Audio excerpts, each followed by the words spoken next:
E por que é considerado pecado um casal de namorados morar junto antes mesmo do casamento? Com essa pergunta, a gente já entende que o morar junto estamos falando sobre sexo antes do casamento, né? Porque não tem como a gente entender um casal de namorados morar juntos se não for dentro desses moldes, né? Então, o sexo, nós entendemos que pela Bíblia Sagrada ele foi criado por Deus para ser celebrado no casamento. Então, Efésios capítulo 5 diz que Efésios 5,5 diz que o fornicador não tem parte no reino de Deus. E fornicação no grego significa sexo antes do casamento. Então, a relação sexual foi criada por Deus para o casamento, para o casal entre homem e mulher. Então, morar junto, manter relação sexual antes do casamento é totalmente antibíblico e pecado. Esse é o primeiro ponto que eu queria abordar. O segundo ponto que eu queria abordar dentro dessa mesma pergunta, da questão do morar junto, é sobre esse morar junto antes do casamento.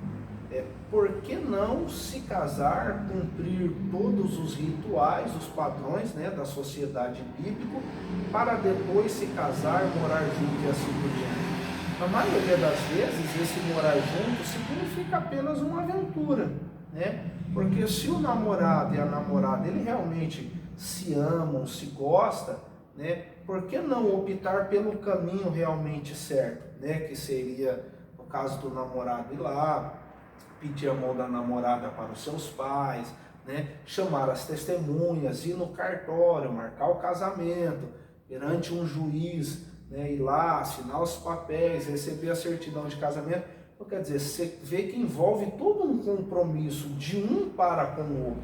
Então vai ter a celebração do casamento, vem as testemunhas, né? Vem os padrinhos, vem as madrinhas. Então, quer dizer, uma cerimônia ali perante várias testemunhas. Então, quer dizer, aí sim nós podemos estar falando de um amor sincero e verdadeiro. Agora, um menino simplesmente, né, o rapaz, ele quer simplesmente morar com a moça e quer dizer, não tem testemunha, não tem nada. Eles simplesmente alugam uma casa, ou às vezes na própria casa da mãe e do pai, eles se juntam ali informalmente, né? E começam a manter uma vida a dois. Então, como que nós vamos dizer que um padrão desse é um padrão bíblico e um padrão exemplar? Então, para responder essa questão, eu iria, né, dentro desses moldes. Se o rapaz, o homem, quer morar com a moça, com a namorada, por que ele não quer fazer isso mediante as regras da nossa sociedade e as regras bíblicas? Então, na maioria das vezes, infelizmente, isso é apenas uma aventura.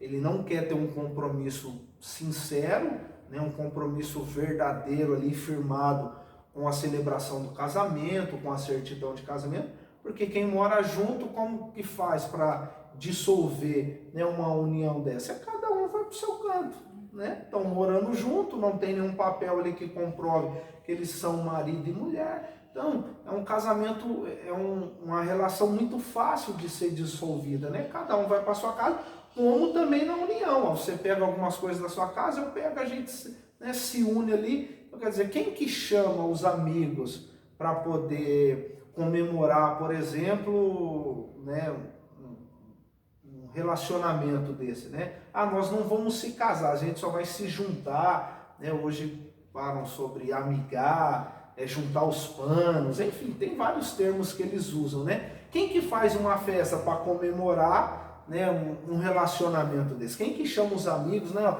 tô chamando vocês aí para comemorar porque eu vou me amigar hoje, né? Eu vou juntar os panos com a minha namorada. Quem que chama o pai da moça? Quem que chama a mãe da moça ou do rapaz?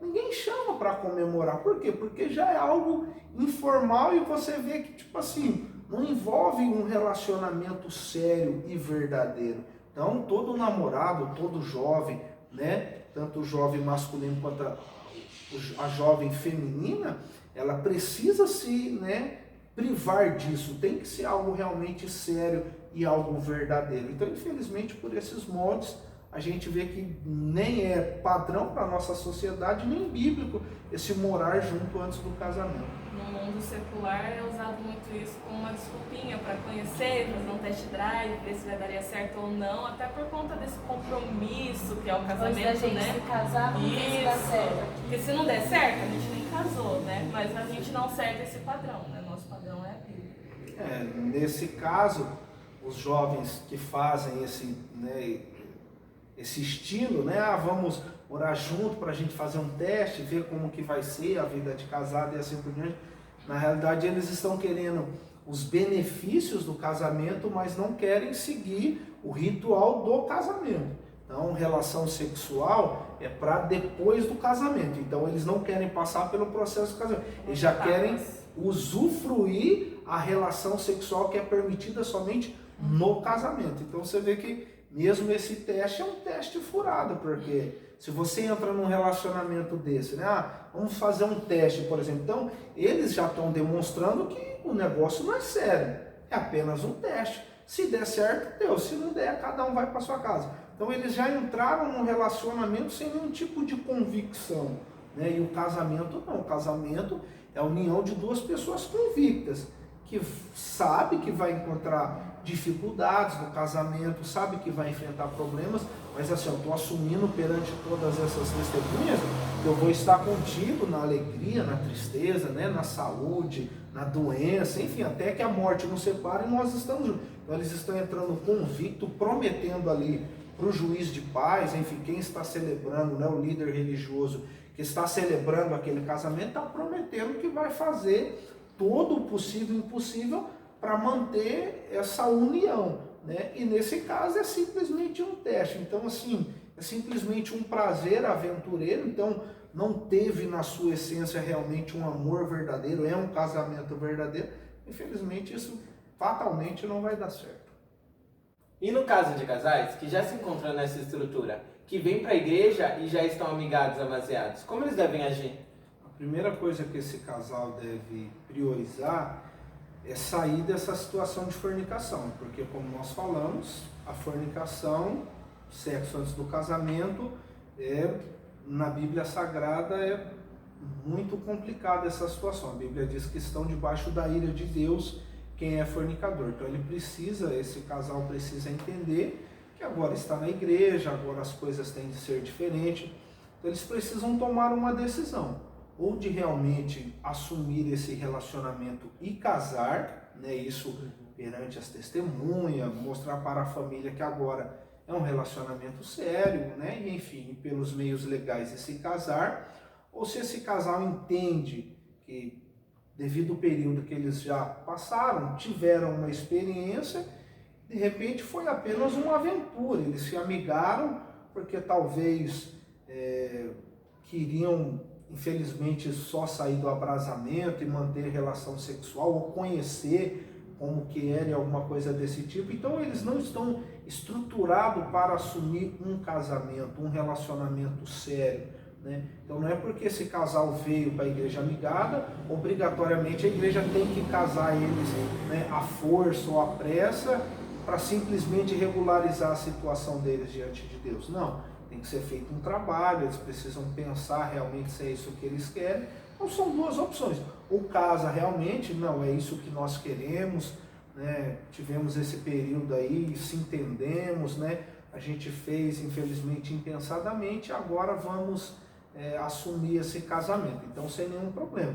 Mas caso ao contrário, esse período serviu de experiência, eles viram que os ideais não se bateram, eles não comungam da mesma ideia, então a opção é se separar ou ser feito um trabalho novamente de namoro, noivado, uma estrutura melhor para amanhã ou depois eles puderem chegar ao casamento. É legal o que você falou, porque a gente repara que então, o casamento amigado, então não existe uma aliança por parte de Deus, então é só uma união sem laço nenhum. Então, né? Muito legal essa observação. Sem laço nenhum. Algumas pessoas chegam a dizer que não é pecado diante de Deus, porque um gosta do outro, um ama o outro, e que há muitos anos atrás não existia esse contrato de casamento, né, nas regiões mais remotas do nosso mundo, as tribos que antigamente viviam, não era celebrado o casamento oficialmente, assim por diante. A nossa realidade é outra. Nós estamos no Brasil, a nossa realidade é essa. Hoje você quer assumir um relacionamento sério? Quero. Então você vai lá no cartório, marca o casamento, comunica a família da noiva e assim por diante, é feito toda uma celebração. Então a realidade desses outros povos, desses outros países, é uma outra questão. Estamos falando da realidade nossa. A Bíblia diz que nós, em Romanos 13, devemos respeitar as leis e a autoridade do nosso país. Então, diante de Deus, ainda que foi algo de duas pessoas que disseram que se amam e assim por diante, esse relacionamento ele não é reconhecido diante de Deus. Só é reconhecido diante de Deus o casamento. Quando dois se unem, viram uma só carne, mas isso mediante os meios legais. Porque se a gente falar que duas pessoas que se amam, se unem, eles não estão em pecado, porque assim ainda não deu tempo de marcar o casamento, coisa desse tipo, é muito complicado, a gente fica sem parâmetros, porque aí hoje está assim, aí amanhã se amiga com uma outra pessoa, vai morar com outra pessoa, quer dizer, o negócio vira uma bagunça. Felizmente não é assim que a gente vê essa questão. E no caso eles, não, a gente passou todo esse tempo junto, a gente se dá bem, deu certo, a gente quer continuar com esse relacionamento e a gente quer dar continuidade, quer casar. O que esse casal faz? Se esse casal ele não tiver condições, seja financeira, seja física, enfim, maturidade de já providenciar o seu casamento de imediato, então, enfim, vai demorar-se um tempo para eles poderem se readequar a essa nova realidade, assim por diante, sem nenhum problema. Mas esse namoro, esse noivado, ele tem que ser diferenciado. Por quê? Porque são duas pessoas que já se uniram sexualmente, são um casal de namorado agora ou de noivado, que já tiveram as suas relações, então já tem uma intimidade muito maior do que simplesmente um namoro de jovens que são virgens ou que não tiveram esse contato tão profundo. Então eles terão, evidentemente, que se precaver muito mais do que um outro jovem. Então eles terão que tomar uma série de cuidados, uma série de regras dentro desse namoro, porque você imagina, se esse casal já morou 2 anos, 3 anos, ou 6 meses, 8 meses junto, então já se conheceram intimamente, um já conheceu o corpo do outro. Então, eles, numa noite qualquer, estando agora como namorado, nessa nova etapa da vida deles, eles simplesmente sendo namorado, os desejos vão ser muito mais aflorados do que um outro jovem. Então, o namoro deles vai ter que seguir uma série de restrições, de regras, terão que evitar uma série de situações, de locais, de saírem junto, dependendo do lugar que eles forem participar de algum evento, eles vão ter que se precaver para poder manter um namoro sano. Eles não moram juntos, nesse período de noivado, Sim, porque morar junto fica difícil, vai ser difícil deles morarem junto sem conseguir se separar fisicamente. Se conseguirem, dependendo da situação que o casal chega, de repente não é mais possível. De repente a família mora em outro estado, mora em outra cidade, e eles se juntaram e vieram para cá. Enfim, todos os esforços vão ter que ser feitos. É bem mais difícil, vai ser muito mais difícil você conseguir manter um namoro santo morando dentro do mesmo teto, ainda mais já tendo vivido uma vida a dois. Às vezes é bom até recorrer a amigos de confiança que você tenha na sua congregação, talvez, às vezes para sair juntos, Sim. Leve sempre um amigo, alguém ali que vai conseguir dar aquela acalmada nos ânimos se precisar. Sim, com certeza. Se não tem disponibilidade financeira, enfim, algum outro impeditivo que impeça eles de celebrarem o casamento e ficarem em paz diante de Deus, eles têm que providenciar, nesse caso que nós estamos falando, tem que providenciar o mais rápido possível. Se não é essa possibilidade da moça ir morar com seus pais, dele morar numa outra casa, eles vão ter que viver dentro do mesmo ambiente, vai ser muito perigoso esse relacionamento. Então, o ideal nesses moldes é que assuma o casamento. Só que fica também a dica, não é que essa pessoa que veio amaziada obrigatoriamente já tem que se casar. Tem que se casar para sair dessa situação de amaziada e às vezes acaba casando sem uma estrutura melhor. Infelizmente é um casamento que vai ter problemas lá na frente. Então não é que é obrigatoriamente, como nós falamos no começo, tem um outro recurso, eles se separam de corpos, né, e decidem, vamos se separar fisicamente, sentimentalmente, você vai para o seu canto, eu vou para o meu canto, porque o tempo que a gente viveu junto deu para ver que a gente não se bate, a gente não comunga da mesma ideia, então se separam, acabou. É importante levar em consideração também que o caso, né, a pergunta do Jonas foi para um casal se convertendo, né? Talvez o casal não esteja na mesma sintonia, né? O processo de salvação é algo individual também, né? Então se ali no metade do caminho viu que um dos dois não está querendo, não está de acordo, talvez seja a saída se separar mesmo, né? Porque vai acabar entrando no jogo desigual, né? Vai entrar no jogo desigual, sim. O apóstolo Paulo, ele relata uma situação quase que parecida com essa em 1 Coríntios 7. Mas lá ele está dizendo de alguém que já é casado. Então, quando a pessoa já é casada e se converte, né, o apóstolo Paulo diz que esse casamento não deve ser dissolvido somente por causa disso. A pessoa se converteu, mas o meu esposo, a minha esposa não se converteu, então assim, eu vou me separar. Não é esse o conselho. A Bíblia diz lá em 1 Coríntios 7 que se o cônjuge ele não mostra nenhum empecilho para essa mulher ou para esse homem servir a Deus, continue casado e vai orando, apresentando bons frutos para que consiga converter ele. Isso numa situação de alguém que já está casado.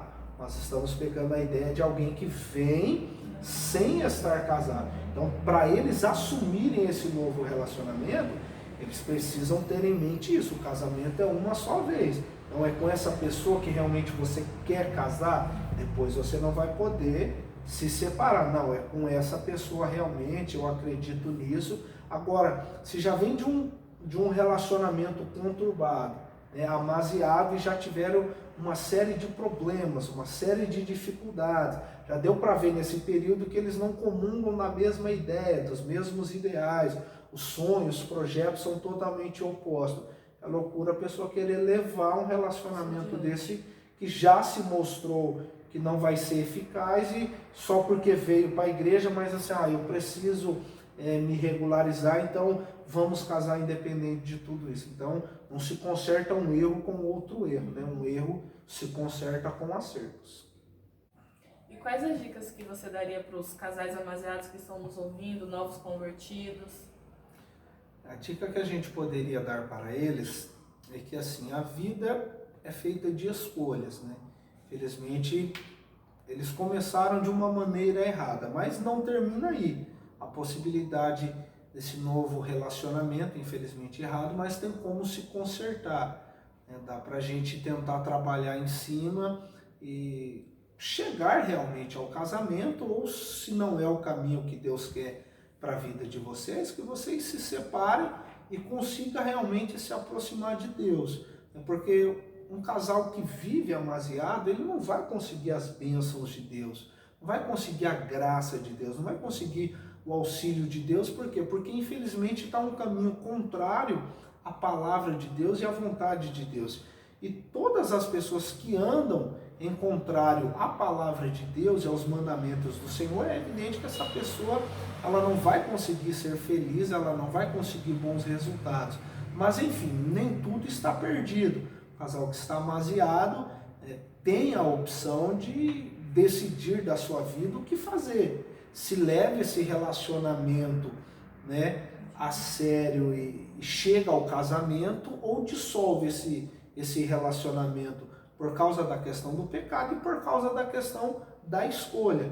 Quem está dentro desses parâmetros, em teses, dá um passo menor, né, ou menos problemático do que alguém que já chegou ao casamento e hoje se vê numa situação terrível dentro do casamento. Então, como resolver esses problemas? Aí é um outro ponto. Mas o amaziado, ele ainda está dentro dessas possibilidades e Deus pode mudar o cativeiro desse relacionamento dessas pessoas, basta seguir essas orientações aí que a gente deu em nome de Jesus, amém? No próximo vídeo nós traremos um casal que contará um pouquinho para nós de como foi a experiência deles, né, namorando dentro da igreja, seguindo os padrões bíblicos. Então, para você não perder, se inscreva no canal. E se você tiver alguma dúvida, alguma questão que você queira sanar, deixe para nós nos comentários junto com o seu nome, de onde você está falando, tá bom? Que Deus abençoe vocês e que a paz seja conosco.